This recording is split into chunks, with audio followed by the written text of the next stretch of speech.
Complete කරේ කොතලාව defence university එකේ. ඊට පස්සේ මම මාගේ මාස්ටර්ස් වලට ඕස්ට්‍රේලියා යන්න හිතුවම ඒජන්සිස් කොටකට ගිහිල්ලා බැලුවා.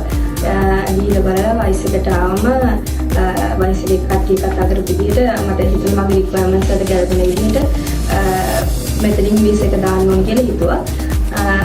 මම ඊට පස්සේ මිස් ජාති මිස් තුෂාර මිස් මදුශාන්ත ඒගොල්ලෝ ගොඩක් උදව් කරා මේ මගේ වීසා එක දාන ප්‍රොසෙස් එකට. එතකොට මම ෆයිනෑන්ෂියල්ස් ගැන කියන්නේ ප්‍රශ්න තිබ්බා. එතකොට මිස් තුෂාර අර ගොඩක් ප්‍රොෆෙෂනල් විදිහට හැන්ඩල් කරා ඒවා.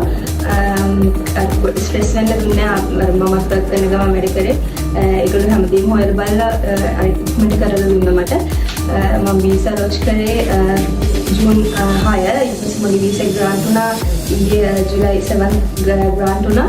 ලාට්‍රොබ් යුනිවර්සිටි එකේ තමයි මම මාස්ටර්ස් එක දාන්නේ මාස්ටර්ස් ඔෆ් නර්සිං.